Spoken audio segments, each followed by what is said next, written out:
On a 90-degree day in late August, I started a journey that would take me across the state from Denver to Durango, a 500-mile hike that would traverse several of Colorado's most remote mountain ranges, climbing and descending nearly 90,000 feet over the course of the trip. It would challenge me mentally, physically, and emotionally, as the miles added up and took their toll. But the things I would see and the people I would meet would make the journey all worth the pain. The trip started with a fairly mundane walk through Waterton Canyon. I knew going in that the first few days would be hot and the views probably wouldn't be the ones I'd be remembering by the end of the trip. So I went into the first section with the mindset of, let's get this over with so I can get to the real mountains. I did make it to the real mountains, but the journey in between was nothing to shake a stick at, despite my assumptions that I'd be able to cruise through them.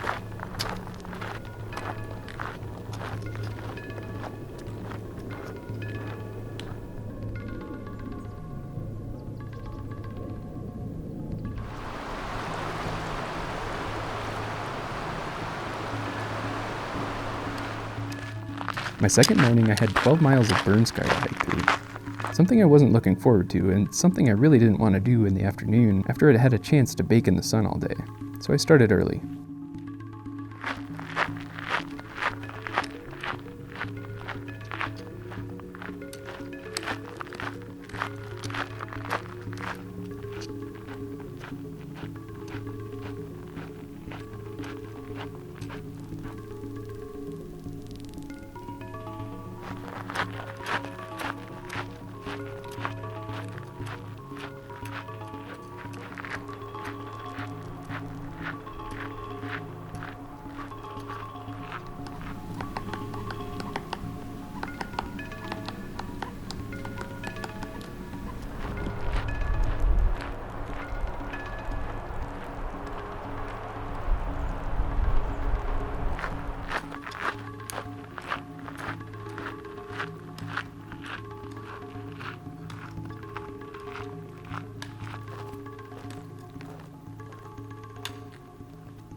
I set up camp just in time for a storm to roll in and welcome me to the trail.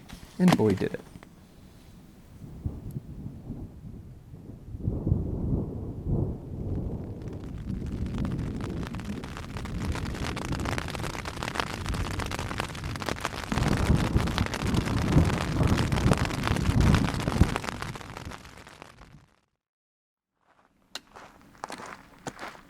I got off to a later start, dodging rain showers on my way into the third day. A day that ultimately I'd start to feel the consequences of my 24 miles the day prior, and instead of dodging more thunderstorms, I just decided to call it early before more rain made my day more difficult. I had plenty of time to get my trail legs, and as I'd learned, it's amazing what 18 hours of rest can do.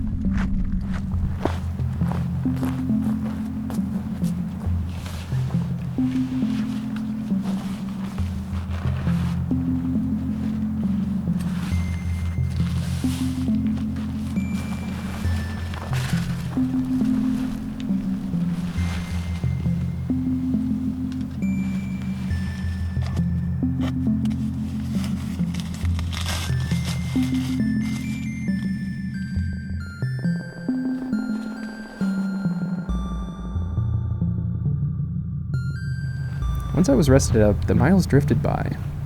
The hills moved and the views slowly changed as I kind of settled into the rhythm of the days.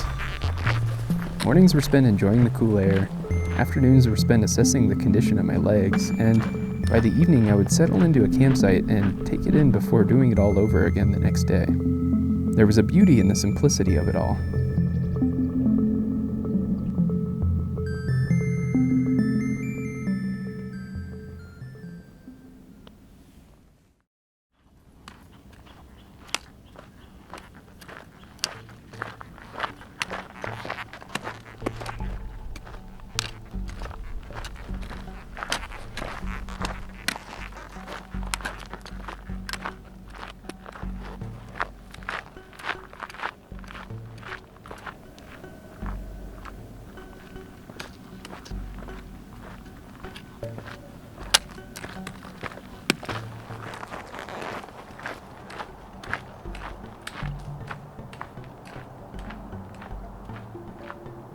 took me 5 days to get to the big peaks outside of Breckenridge. 5 days that I was rushing to get behind me, but 5 days that I ended up enjoying, even though my body was really starting to show the signs of the difficult task at hand. The first 5 days gave me a rhythm of what the rest of the trail would be like, and it was going to be difficult. If I was going to make it to Durango nearly 400 miles later, I was going to have to learn to appreciate these in-between moments. The ones that hurt, the ones filled with poor weather, loneliness, and questions of whether or not I could complete this task. I had found a rhythm, but I was a long way from Durango, and a lot could change before I reached that point.